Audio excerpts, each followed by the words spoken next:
Fahri Hamzah datang ke sini juga. Saya dapat sudut pandang dia. Sudut pandang dia kayak gini, satu-satunya presiden di Indonesia yang mikirin kelanjutan ke depan. Selama ini presiden Indonesia katanya cuma mikirin kayak 5 tahun atau 10 tahun waktu dia berkuasa nih. Ini ada seorang namanya Bapak Joko Widodo, ya, dia memikirkan setelah ini dia pengen semua program dia masih berjalan.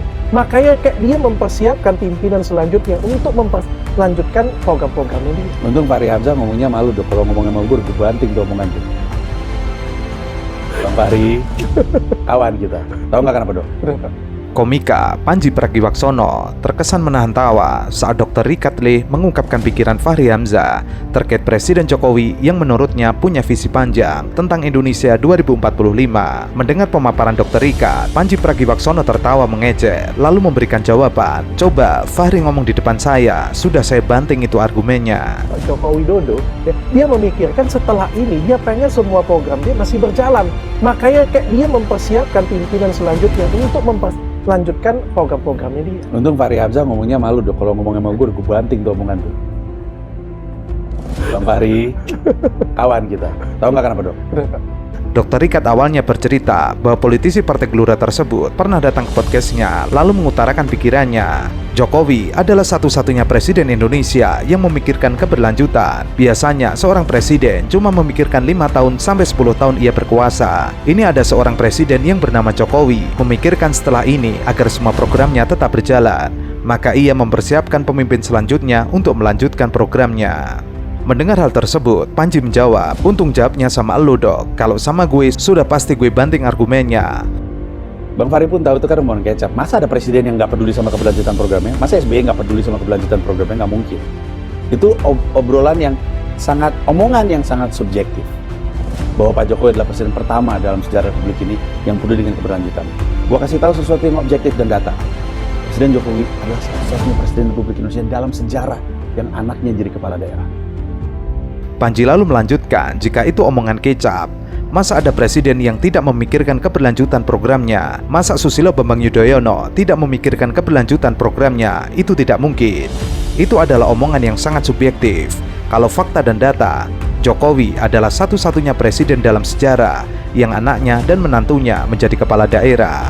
Pandji lalu melanjutkan, jika ada yang bertanya salahnya di mana politik dinasti, itu kan dipilih oleh rakyat. Pandji lalu menjawab, Jokowi punya anak di eksekutif dan legislatif, lalu omnya di yudikatif. Artinya Jokowi punya perwakilan semua orang di trias politika, eksekutif, legislatif, dan yudikatif. Hal ini yang bisa menjadi pertanda bahwa Jokowi ingin mengubah negara demokratis ke dalam negara kerajaan. Seorang bertanya, salahnya di mana?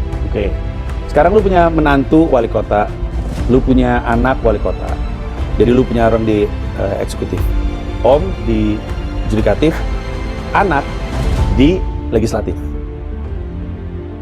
Menantu di mana? Karena anaknya Kaisang kan legislatif kan? Iya. Menantu di wali kota kan? Iya. Artinya Pak Jokowi punya orang di eksekutif, yudikatif, sama legislatif. Ini namanya trias politika.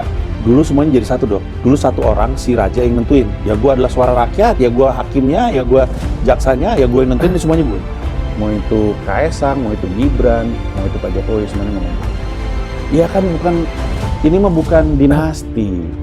Ini kan demokrasi, kan dipilih, kan rakyat yang milih. Kalau dinasti kan kerajaan. Gue setiap kali dengar itu bilang, ya kita semua juga tahu itu.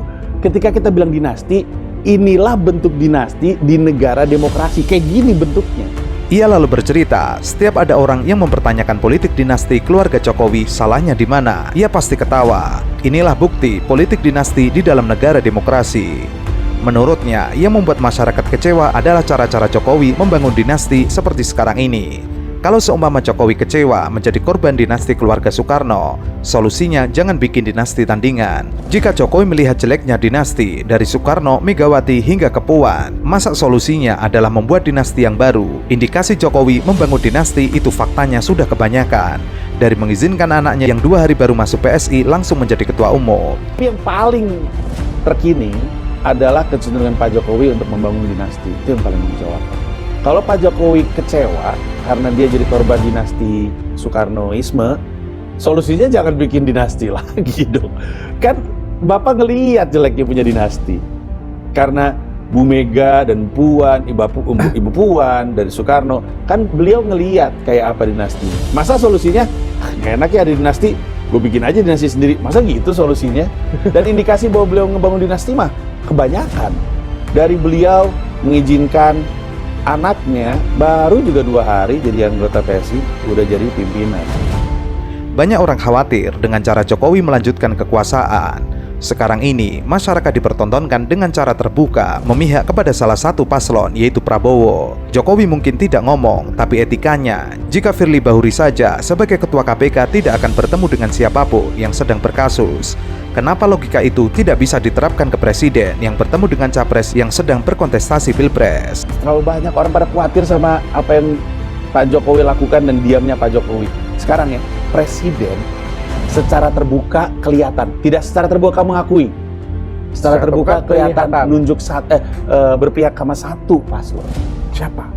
Ya Pak Prabowo lah. Nggak akan ngomong, beliau nggak akan ngomong. Tapi kalau Firly Bahuri sebagai pimpinan KPK nggak boleh ketemu sama siapapun yang sebenarnya lagi berkasus, kenapa logikanya tidak bisa kita aplikasikan sama presiden yang sebenarnya nggak boleh ketemu sama salah satu capres? Ini makan siang bareng, semua orang bisa lihat. Dr. Rikat lalu menimpali, ini presiden dengan Menteri Pertahanan. Panji lalu menjawab, kenapa harus berdua di muka umum? Padahal bisa dilakukan di istana atau tempat tertutup lain. Pak, presiden dengan Menteri Pertahanan, Pak. Kenapa ke Menteri Pertahanan harus di ruang terbuka? Kenapa nggak di kerjaan? Kenapa nggak dipanggil di istana atau manggil ke tempatnya menteri? Kenapa harus di restoran? Ruang meeting lagi penuh. Mungkin. Emang situ startup. Ruang meetingnya habis, itu startup. Itu buruk loh. Kok nggak ada yang ngomongin sih? Dr. Rikat lalu menjawab, mungkin tempat meetingnya lagi penuh. Panji menjawab, emang startup, tempat meeting habis. Itu buruk dalam demokrasi. Kok tidak ada yang ngomongin? Lalu saat MK memutuskan putusan MK salah, Jokowi saat ditanya wartawan tidak mau menjawab. Ia mengaku tidak ingin mengintervensi, namun tetap memajukan anaknya menjadi capres. Giliran debat kemarin, saat diklaim bersifat personal, ia langsung menyahut.